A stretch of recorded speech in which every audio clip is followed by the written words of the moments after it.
Hello दोस्तों, स्वागत है आपका हमारे यूट्यूब चैनल में। और आज के इस वीडियो में मैं बात करूंगा कि अगर आप सैलरीड पर्सन हैं तो आप अपना आईटीआर कैसे फाइल करेंगे। तो चलिए शुरू करते हैं इस वीडियो को।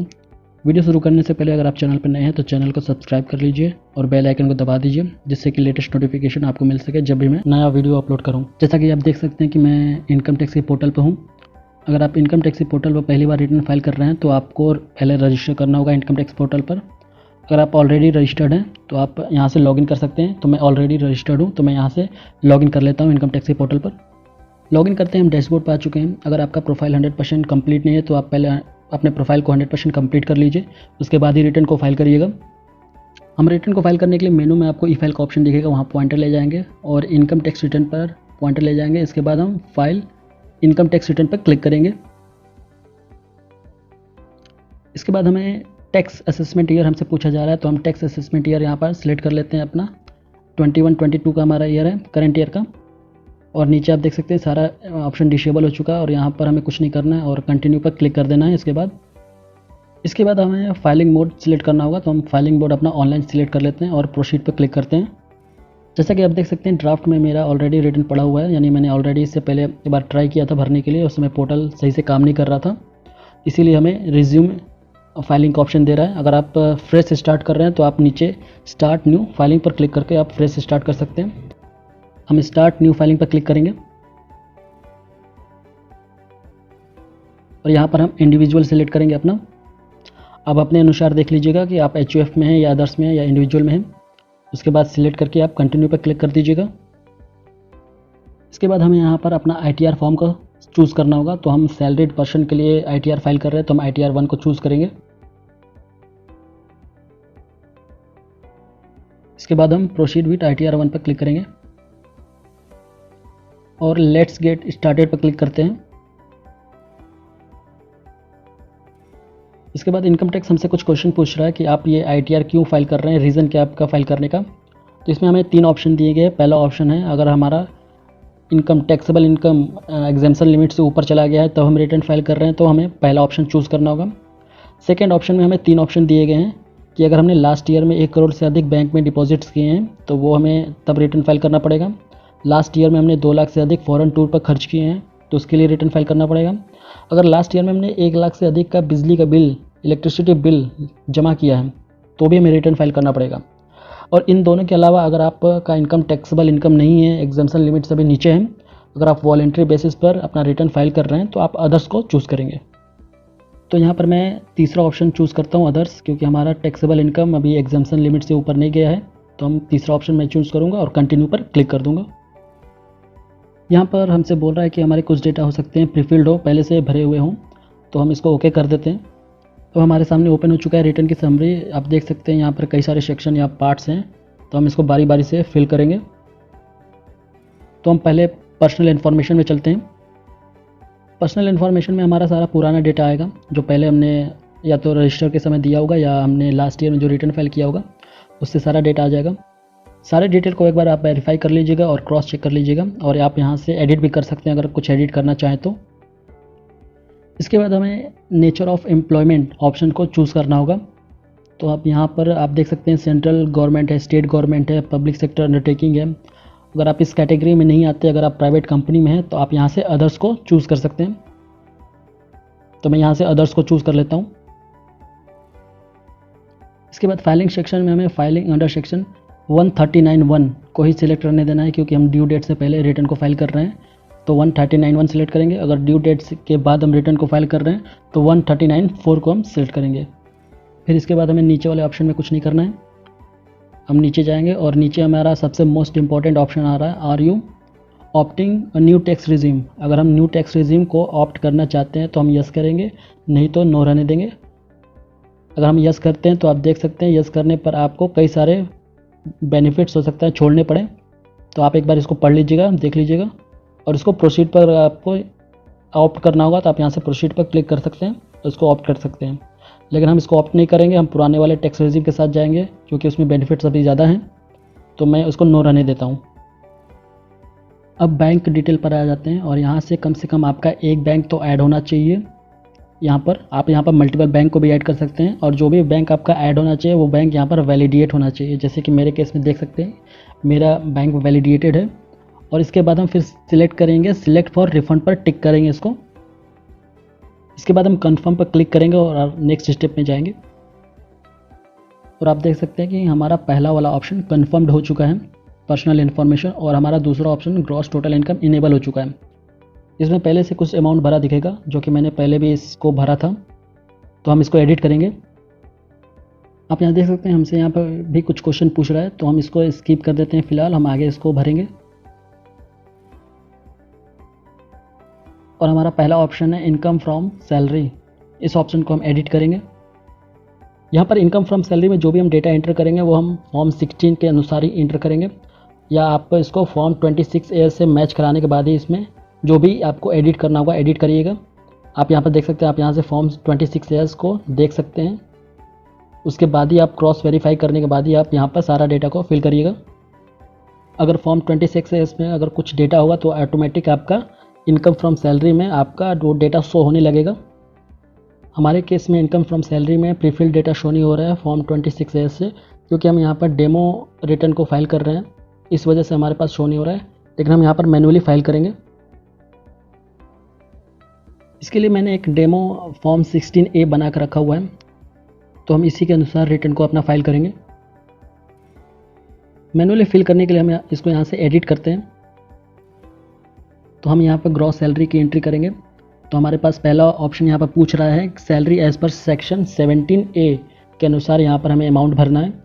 तो आप देख सकते हैं आप अपने फॉर्म 16 में आपका 17A के अनुसार कितना अमाउंट आ रहा है, तो आप यहाँ पर फिल कर सकते हैं। आपके केस में सेक्शन 17(1) का ब्रेकडाउन भी आपको मिला होगा, तो यहाँ पर मैंने सेक्शन 17(1) का मैंने ब्रेकडाउन बनाया है। तो आप देख सकते हैं कि सैलरी के कई सारे कंपोनेंट हैं, उन सारे कंपोनेंट को टोटल करने के बाद सेक्शन 17(1) में हम डेटा को फिल करेंगे, जिसमें आपका बेसिक सैलरी होगा, हाउस रेंट अलाउंसेज हो गया, मेडिकल अलाउंसेज हो गया, ट्रैवल अलाउंसेज हो गया और इंसेंटिव हो गया। इनके टोटल पर जो अमाउंट हमें मिलेगा वो हमारा सेक्शन 17(1) का होगा अमाउंट।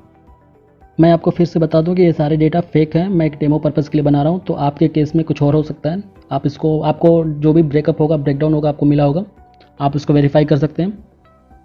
अगर आप पेंशनर हैं तो पेंशन की जितनी भी वैल्यू होगी वो सेक्शन 17(1) में ही आप उसको एंटर करिएगा। सेकेंड ऑप्शन है सेक्शन 17(2) का वैल्यू ऑफ परचेज। अगर हमें कंपनी से किसी प्रकार का सैलरी के अलावा बेनिफिट्स हमें मिल रहे हैं तो हम उस सेक्शन में सेक्शन 17(2) में भरेंगे उस बेनिफिट्स को। हमारे केस में यहाँ पर 40,000 है, और आपको अगर 40,000 का आपके पास ब्रेकअप भी फॉर्म 12BA में आपको मिला होगा, आप उसका ब्रेकअप भी देख सकते हैं। यहाँ पर मैंने इसका ब्रेकअप नहीं बनाया है, लेकिन मैं इसका फॉर्म आपको दिखा दे रहा हूँ कि फॉर्म कैसा होता है और कैसा आपको मिला होगा आपकी कंपनी से। तो ये देख सकते हैं कि इस तरह का फॉर्म होता है वैल्यू ऑफ परचेज का। इसमें कई सारे बेनिफिट्स आप देख सकते हैं, आपको अगर मिले होंगे तो उसके सामने आपका अमाउंट लिखा होगा, जैसे कि स्वीपर, गार्डनर का, या आपको गैस, इलेक्ट्रिसिटी, वाटर का भी हो सकता है कि बेनिफिट्स मिला हो। प्लस हो सकता है कि आपका फ्री एजुकेशन, गिफ्ट वाउचर और भी कई सारे जिसमें आपको यहाँ पर दिख रहे होंगे। अगर ऐसा कंपनी से बेनिफिट्स मिला है तो आपका यहाँ पर ब्रेकडाउन यहाँ पर दिया होगा। तो हम 40,000 का अमाउंट फिल कर देते हैं, यहाँ पर हमारे केस में 40,000 है। तीसरा ऑप्शन है हमारे पास profit in lieu of salary, section 73 में अगर आपको कुछ बेनिफिट्स मिले हैं तो आप यहाँ पर उसका भी अमाउंट को आप इंटर करेंगे। इसका भी ब्रेकडाउन फॉर्म 20BA में दिया होगा 15,000 का, जो कि हमारे केस में 15,000 है, आपके केस में कुछ और भी हो सकता है। तो आप अपने फॉर्म 16 के अनुसार ही इसको फिल करिएगा। यहाँ पर अब हमारी ग्रॉस सैलरी हो गई है 5,02,000 की। यहाँ पर नीचे अब हमें एग्जेम्प्ट अलाउंसेस को एंटर करना होगा। अगर आपके पास एग्जेम्प्ट अलाउंसेस है तो हमारे केस में HRA हमारे पास एग्जेम्प्ट अलाउंसेस है 54,000 का। तो हम यहाँ पर ऐड अनदर पर क्लिक करके इसको ऐड करेंगे। हमें यहाँ से सेक्शन 10(13A) सिलेक्ट करना होगा, तो हम यहाँ पर टाइप कर देते हैं रेंट। आप देख सकते हैं सेक्शन 10(13A), हम इसको सिलेक्ट करेंगे। इसके बाद जो हमारा एग्जेम्प्ट अलाउंसेस होगा इसको हम यहाँ पर एंटर करेंगे, तो हमारे केस में 54,000 है। ये सारा डिटेल आपको फॉर्म 16 में मिल जाएगा आपके। अगर इसके अलावा कुछ और एग्जाम्पशन है आपके अलाउंसेस में तो आप यहाँ से ऐड अनदर पर क्लिक करके आप इसको ऐड कर सकते हैं। हमारे केस में नहीं है तो हम इसको अभी स्किप करते हैं। इसके बाद हमें डिडक्शन में अंडर सेक्शन 16 के अंदर स्टैंडर्ड डिडक्शन 50,000 का मिलता है। और इसके अलावा अगर हमारे पास प्रोफेशनल टैक्स भी है तो उस पर भी हमें डिडक्शन मिलेगा। तो हमारे केस में प्रोफेशनल टैक्स नहीं है, अगर आपके केस में प्रोफेशनल टैक्स होगा तो आप इसको डाल सकते हैं। कई जगह आपको प्रोफेशनल टैक्स की जगह टैक्स ऑन एम्प्लॉयमेंट देखने को मिलेगा, जो कि दोनों सेम है, प्रोफेशनल टैक्स या टैक्स ऑन एम्प्लॉयमेंट। इसके बाद हम इसको सेव पर क्लिक करते हैं। इनकम फ्रॉम सैलरी का हमने डिटेल्स फिल कर दिया है। इसके बाद हमारा इनकम चार्जेबल आ रहा है 3,98,000 का।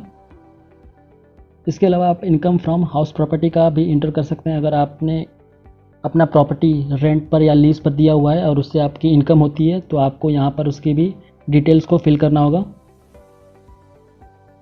यहाँ पर आप देख सकते हैं कि ऐड हाउस प्रॉपर्टी में जाकर आप टाइप ऑफ हाउस प्रॉपर्टी आप सिलेक्ट करेंगे, यहाँ से आप दे सकते हैं।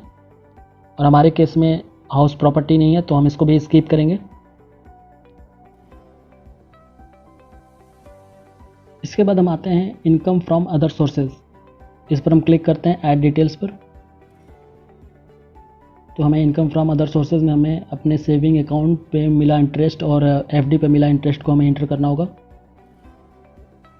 यहाँ पर भी हमसे इनकम टैक्स की तरफ से कुछ क्वेश्चंस पूछे जा रहे हैं, तो हम इसका यहीं पे आंसर देंगे और जो भी हमसे अमाउंट मांगेगा हम अमाउंट को फिल करेंगे।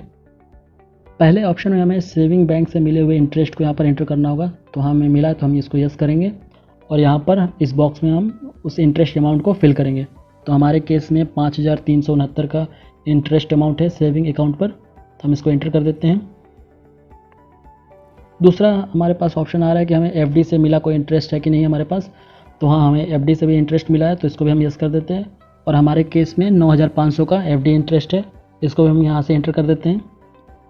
अगर आपके पास फैमिली पेंशन होगा तो आप इसको यस कर सकते हैं, नहीं तो इसको नो रहने दीजिए। अगर आपको लास्ट ईयर में इनकम टैक्स से कोई रिफंड मिला है तो उस पर इंटरेस्ट भी मिला होगा, अगर उस इंटरेस्ट को आपको यहाँ पर एंटर करना होगा अगर मिला है तो। सभी के अलावा कोई और भी आपके पास इनकम है तो एनी अदर ऑप्शन में हम यस करेंगे। यस करने के बाद हम इसमें अमाउंट को फिल करेंगे और इनकम का सोर्स हम लिख देंगे, डिस्क्रिप्शन किस टाइप का इनकम है हमारा। हमारे केस में नहीं है तो हम इसको नो रहने देते हैं। इसके अलावा अगर आपको कंपनी से डिविडेंड मिले हैं तो आप इसको यस करेंगे। और डिविडेंड आपको कब कब किस किस पीरियड में आपको मिला है वो आपको यहाँ पर डिटेल सारा भरना होगा।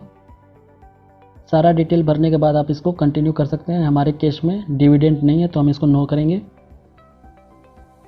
और कंटिन्यू पर क्लिक करेंगे। यहाँ पर हमारा इनकम फ्रॉम अदर सोर्सेज हमारा फिल हो चुका है। आप चाहें तो इसको यहाँ से टिक करके एडिट या डिलीट भी कर सकते हैं।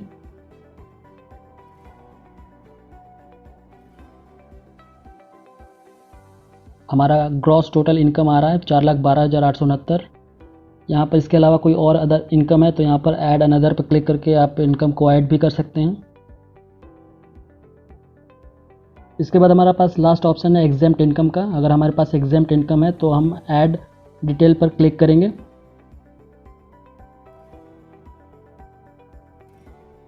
अगर हमारे पास कोई भी एग्जेम्प्ट इनकम है तो आप यहाँ पर से ऐड कर सकते हैं, जैसे कि एग्रीकल्चर इनकम हुआ, या आपको LIC से कोई मैच्योरिटी आपको मिला हुआ है, या PF से रिलेटेड कोई आपको एग्जेम्प्ट अमाउंट मिला हुआ है, तो आप यहाँ से इंटर कर सकते हैं। आप यहाँ पर देख सकते हैं, सारा कुछ पढ़ सकते हैं। आप अपने अनुसार जो भी आपको एग्जेम्प्ट इनकम आपके पास है आप इसका डिटेल यहाँ पर फिल कर सकते हैं। हमारे केस में नहीं है तो हम यहाँ से कैंसिल करेंगे, वापस आ जाएंगे। हमारा ग्रॉस टोटल इनकम में हमने सारा डिटेल को फिल कर दिया है। इसके बाद हम कंफर्म पर क्लिक करेंगे। इसके बाद आप देख सकते हैं कि हमारा फर्स्ट पार्ट पर्सनल इन्फॉर्मेशन और second part gross total income हमारा कंफर्म्ड हो चुका है और हमारा तीसरा ऑप्शन टोटल डिडक्शन इनेबल हो चुका है। टोटल डिडक्शन में भी कुछ आपको अमाउंट दिखेगा जो कि मैंने पहले से भर रखा था, इसको भी हम एडिट करेंगे। डिडक्शन में भी हमें इनकम टैक्स की तरफ से कुछ क्वेश्चंस पूछे जा रहे हैं, जो कि इस क्वेश्चंस को हम अभी स्किप करेंगे। हम आगे इस डिटेल को सारा भरेंगे। हम यहाँ पर एक एक करके अपना डिडक्शन का जो भी सेक्शन है उसको भर लेते हैं। तो हमारे पास पहला जो डिडक्शन का सेक्शन है ATC, हम इसको एडिट करते हैं।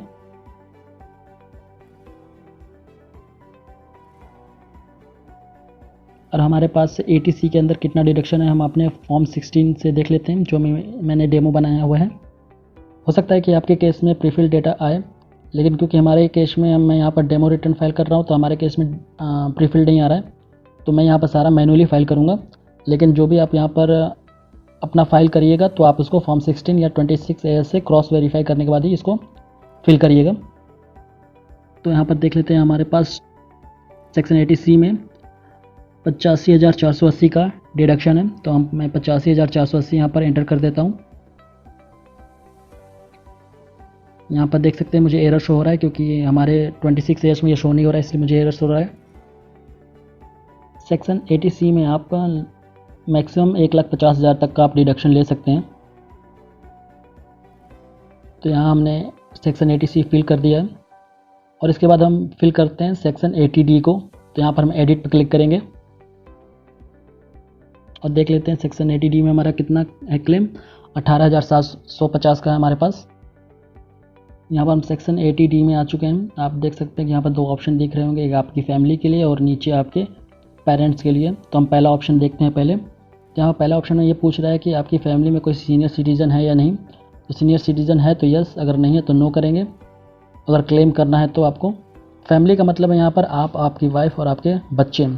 पेरेंट्स के लिए आपको देख सकते हैं नीचे दिया हुआ है अलग से। तो अगर आपको क्लेम करना है लेकिन आप सीनियर सिटीज़न नहीं है तो यहाँ पर नो सिलेक्ट करेंगे और यहाँ पर हम जो हमें डिडक्शन लेना है जिस अमाउंट का, वो अमाउंट हम यहाँ पर इंटर करेंगे। हमारे केस में है 18,750, तो हम 18,750 रुपये यहाँ पर एंटर करेंगे। अब नीचे अगर हमको पेरेंट्स के लिए भी डिडक्शन क्लेम करना है तो अगर यहाँ पर भी पूछ रहा है कि अगर पेरेंट्स आपके सीनियर सिटीज़न है तो यस करना है, अगर सीनियर सिटीज़न नहीं है तो नो करेंगे, और उनके लिए अगर क्लेम नहीं करना है तो नॉट क्लेमिंग फॉर पेरेंट्स पर क्लिक करना है हमें। तो यहाँ पर मैं यस करके आपको दिखा देता हूँ। अगर हम इसको यस करते हैं तो अगर नीचे आके देखेंगे तो आपके सामने एक नया ऑप्शन इनेबल हो जाएगा मेडिकल एक्सपेंडिचर का। अगर दवा ववा पर अगर आपने कुछ एक्सपेंसेस किए होंगे तो आपको उसका भी बेनिफिट आपको मिल जाएगा। तो हम यहाँ पर पेरेंट्स के लिए क्लेम नहीं करेंगे, तो हम नॉट क्लेमिंग फॉर पेरेंट्स पर क्लिक करके यहाँ पर इसको सेव कर देंगे। हमारा सेक्शन 80C और 80D फिल हो चुका है। इसके बाद हम 80G को फिल करेंगे, क्योंकि हमने लास्ट ईयर में डोनेशन भी दिया हुआ है PM केयर्स फंड में। तो हम 80G को भी फिल करेंगे। यहाँ आपको डोनेशन टाइप सिलेक्ट करना होगा। डोनेशन टाइप हम सिलेक्ट करेंगे डोनेशन इंटाइटल्ड फॉर 100% डिडक्शन, और यहाँ पर मैं डिटेल सारा फिल कर लेता हूँ। तो यहाँ पर मैंने सारा डोनेशन का डिटेल मैंने फिल कर दिया है। यहाँ पर अमाउंट मैं फिल कर देता हूँ। अमाउंट आपने किस मोड से पेमेंट किया है, कैश किया है या कैश के अलावा किया है। तो हमने UPI से पेमेंट किया था, तो हम यहाँ पे UPI अदर्स मोड में डाल देते हैं और सेव पर क्लिक कर देंगे। इसको सेव पर क्लिक करते ही आपको देख सकते हैं कि हमारा डोनेशन ऐड हो चुका है।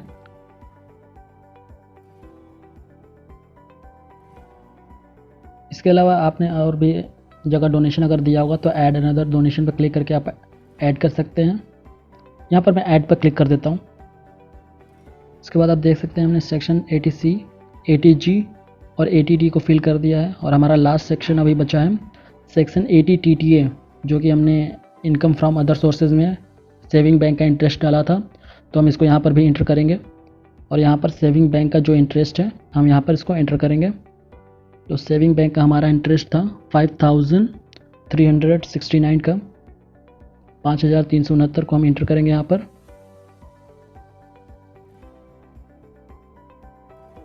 और ऐड पर क्लिक कर देंगे। देख सकते हैं कि हमने यहाँ पर सारा डिडक्शन अपना फिल कर दिया। इसके अलावा भी और डिडक्शन पर अगर आपको क्लेम लेना होगा तो आप यहाँ पर बॉक्स देख सकते हैं कि बना हुआ है, यहाँ से आप चूज़ कर सकते हैं डिडक्शन को। अगर वो डिडक्शन यहाँ पर शो नहीं हो रहे हैं तो आप नीचे शो ऑल डिडक्शन पर क्लिक कर सकते हैं। यहाँ पर सारा डिडक्शन आपको शो होने लगेगा और यहाँ से आप चूज़ कर सकते हैं अपने अनुसार जो आपको डिडक्शन लेना होगा। जैसे कि आपको रेंट का 80GG के अंदर डिडक्शन लेना, तो यहाँ से आप क्लिक करके इसको ऐड कर सकते हैं और फिर इसमें आप अमाउंट आप इसमें भर सकते हैं। हमारे केस में नहीं है तो हम इसको स्किप करेंगे। हमारे पास टोटल डिडक्शन 1,10,599 का आ गया। कन्फर्म पर हम क्लिक कर देते हैं इसको। हमारा टोटल डिडक्शन का ऑप्शन कन्फर्म्ड हो चुका है और टैक्स पेड का ऑप्शन इनेबल हो चुका है। तो हम टैक्स पेड ऑप्शन पर क्लिक करते हैं। टैक्स पेड ऑप्शन में जो भी डिटेल आपको शो होगा, जो भी डेटा शो होगा, वो फॉर्म 26A से फेच होकर डेटा आपको यहाँ पर शो होगा। यहाँ पर अगर आपको डेटा शो नहीं हो रहा है तो आप मैनुअली भी आप इसको एंटर कर सकते हैं। मैनुअली एंटर करने के लिए शो डिटेल पर आप क्लिक करेंगे और यहाँ पर ऐड अनदर पर क्लिक करेंगे। तो इससे आप यहाँ से मैनुअली भी आप वैल्यू को एंटर कर सकते हैं। पहले वाले ऑप्शन में अगर आपके सैलरी पर कोई TDS कटा है तो शो होगा, सेकंड में आपका बैंक इंटरेस्ट पे अगर TDS कटा होगा तो वो शो होगा, और थर्ड ऑप्शन में अगर रेंट पर कुछ अगर TDS कटा हो तो आपका यहाँ शो होगा, ऑटो रिफ्लेक्ट होगा। इसके बाद अगर एडवांस टैक्स या सेल्फ असेसमेंट टैक्स पेमेंट किया है तो यहाँ पर ऑटो रिफ्लेक्ट होगा। हमारे केस में कुछ भी नहीं है तो हम सबको स्किप करेंगे और कंफर्म पर क्लिक करेंगे। यहाँ पर हमारा टैक्स पेड का ऑप्शन भी कंफर्म्ड हो चुका है और हमारा last option total tax liability enable हो चुका है। उस पर क्लिक करते हैं। क्लिक करते ही आप देख सकते हैं कंप्यूटेशन ऑफ इनकम आपका जनरेट हो जाएगा, जो कि आप देख सकते हैं यहाँ से। कंप्यूटेशन से जो भी आपने डेटा भी फिल किया है उसको आप एक बार चेक कर सकते हैं।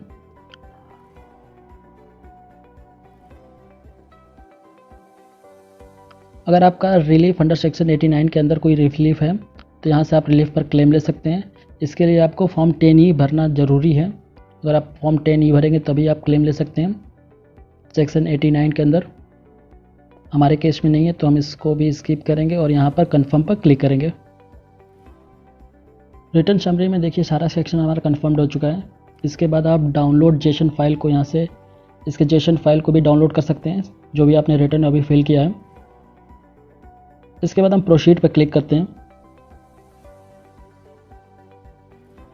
और प्रोसीड पर क्लिक करने के बाद हमें ये समरी आ जाएगा। यहाँ पर हमारे इनकम की समरी आ चुकी है। यहाँ से आप इसको डाउनलोड भी कर सकते हैं, समरी को प्रिंट भी कर सकते हैं।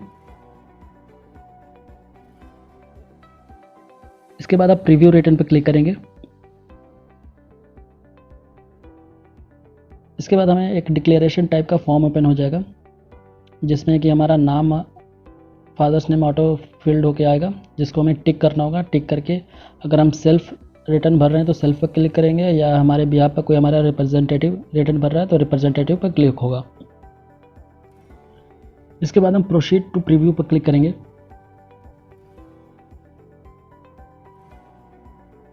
तो आप यहाँ पर देख सकते हैं कि हमारा ITR 1 सहज फॉर्म जनरेट हो चुका है असेसमेंट ईयर 21-22 के लिए। आप इस फॉर्म को एक बार क्रॉस वेरीफाई भी कर सकते हैं, चेक भी कर सकते हैं जो भी आपने डेटा को फिल किया है, या आपने फॉर्म 16A या 26AS से जो आपने वेरीफाई किया एक बार आप उसको चेक भी कर सकते हैं। चेक करने के बाद आपको क्लिक करना होगा प्रोसीड टू वैलिडेशन। आपका जो भी आपने डेटा को फिल किया होगा वो वैलिडेट हो जाएगा। मैं आगे इसको नहीं भरूंगा क्योंकि मैं यहाँ पर सारा डेमो डेटा में फेक डेटा को लिया हुआ था, फेक रिटर्न में भर रहा था, तो यहाँ पर मैं आगे नहीं बढ़ूंगा। लेकिन मैं आपको स्टेप बता देता हूँ आगे स्टेप क्या होगा।